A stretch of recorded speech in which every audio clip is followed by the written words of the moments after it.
আমি বলি আমাদের বাংলাদেশের প্রকৃত বন্ধু যদি আমি বলি সেটা হচ্ছে পাকিস্তান। কিভাবে? কয়েকটা এক্সাম্পল।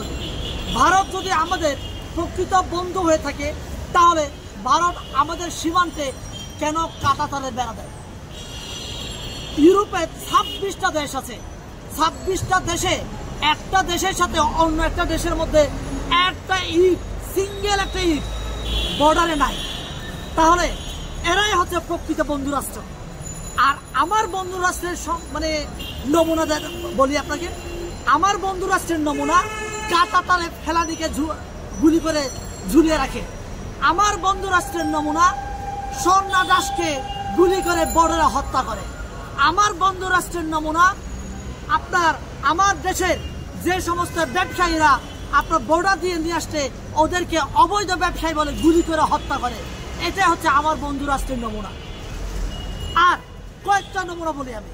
আমার বন্ধু রাষ্ট্রে ভারতের নমুনা হচ্ছে আমার পার্বত্য চট্টগ্রামে অস্থিতিশীল করে রেখেছে, এটা হচ্ছে আমার বন্ধু রাষ্ট্রের নমুনা।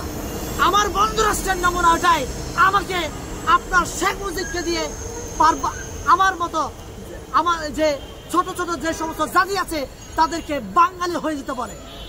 এটা হচ্ছে বন্ধু রাষ্ট্রের নমুনা। এই যে নমুনাগুলা আমার বাংলাদেশে আজও আমরা নির্মূল করতে পারি নাই। নির্মূল যদি আমরা করতে চাই তাহলে আপনাকে আমাকে প্রত্যেককে বাংলাদেশি চেতনায় উজ্জীবিত হতে হবে। আপনি কোন ধর্মের, আপনি কোন বর্ণের, আপনি কোন জাতের, এই বিবেচনায় যদি আপনি টানাটানি করতে থাকেন তাহলে আমার প্রতিবেশী শত্রু ভারত প্রতিনিয়ত সুযোগ নেবে। আমি বলি আমাদের বাংলাদেশের প্রকৃত বন্ধু যদি আমি বলি সেটা হচ্ছে পাকিস্তান। আপনারা অনেকেই বলবেন পাকিস্তানের ওরসে আমি জন্ম নিয়েছি।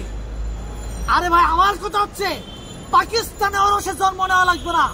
পাকিস্তান আমার প্রকৃত বন্ধু, যার কারণে আমার এই বিপদের দিনে পাকিস্তানের প্রত্যেকটা ভাইয়েরা, পাকিস্তানের নাগরিকরা আমার বাংলাদেশের পক্ষে ওরা সোশ্যাল মিডিয়াতে ভয়েস রেজ করছে।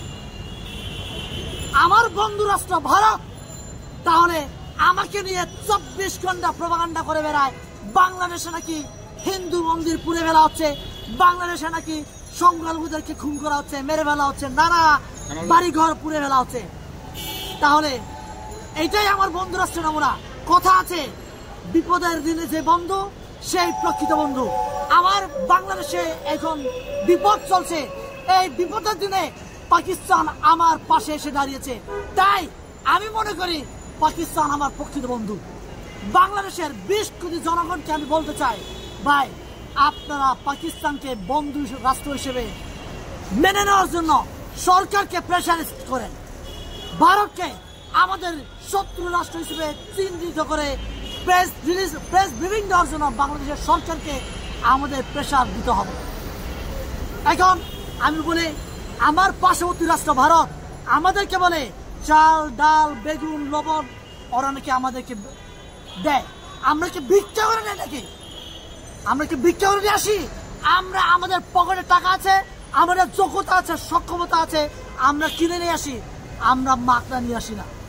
কিন্তু ওরা বলার চেষ্টা করে আমরা নাকি ফ্রিতে নিয়ে আসি। এই বাংলাদেশটাকে ওরা আমাদেরকে দিয়েছে।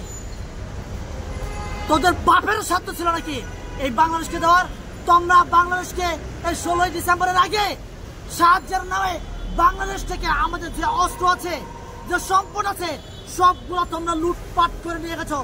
14 তারিখ তোমরা আমাদের বাংলাদেশের মেধাবীদেরকে, বুদ্ধিজীবীদেরকে খুন করে মেধা শূন্য করেছো বাংলাদেশকে। এইটাই তোমাদের বন্ধু রাষ্ট্রের নমুনা। তাই আমি বলি যে আমি অবাক হয় না আমার বাংলাদেশে চাঁপাইনবাবগঞ্জের মতো আমার বাংলাদেশে যে অস্থিতিশীল চলছে সীমান্তে কাঁটাতারে বেড়া নিয়ে, আমি অবাক হই না। কারণ ওরা তো আমার শত্রু হিসেবে ওরা যা যা করা লাগে তাই আমাদের সাথে করছে। আমাদেরকে প্রস্তুত হতে হবে। বাংলাদেশে যে সমস্ত বর্ডারে গ্রাম আছে প্রত্যেকটা গ্রামের নাগরিকদেরকে আমি আহ্বান করব, আপনারা বাংলাদেশের বিডিআর এর সাথে, বাংলাদেশের পুলিশের সাথে, বাংলাদেশের সেনাবাহিনীর সাথে অস্ত্র ধরার জন্য আপনারা সর্বদা প্রস্তুত থাকেন। মানসিকভাবে প্রস্তুতি নিয়ে আপনারা থাকেন। যে কোনো মুহূর্তে আমাদেরকে অস্ত্র ধরা লাগতে পারে ভারতের বিপক্ষে, একটা করে ধরে আমরা লাশ ফেলবো, ভয় পাবেন না। শেখ হাসিনা বলে গেছে ওরাই না আমাদের চারপাশে কি ভারত, তাই ওদেরকে ভয় পেতে হবে। আমি বলবো না, ভয় পাবো না। আমরা অস্ত্র ধরে ভারতকে বুঝিয়ে দেব বাংলাদেশের 20 কোটি মানুষ এক একটা বুলেট, এক একটা পারমাণবিক বোমা আমরা বুকে বোম বেঁধে ভারতের বোম্বাইয়ে গিয়ে আমরা আত্মহত্যা করব। আমি নিজেও মরবো, ভারতকেও নষ্ট করবো আমি। সেই জন্য আপনারা প্রস্তুত থাকেন, ভয় পাবেন না। বর্ডারে আপনারা যে উত্তেজনা করছেন আপনারা সাবধান হয়ে যান। আমি ধন্যবাদ দিতে চাই ভারতকে, আমি একটু ধন্যবাদ দিতে চাই।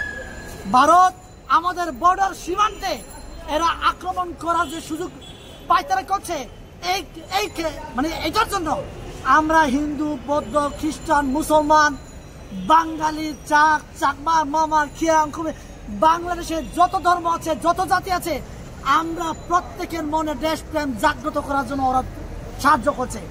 তাই আমি ভারতকে ধন্যবাদ দিতে চাই। ভাই, আপনারা আরো কাঁচা বেড়া দেওয়ার জন্য ব্যবস্থা করেন, যাতে করে আমাদের মধ্যে যে বিভাজন আছে, আমাদের মধ্যে যে বৈষম্য আছে, এটা আরো আমাদের ভালোবাসা, আমাদের বন্ধন দৃঢ় হচ্ছে তোমাদের এই কাজে।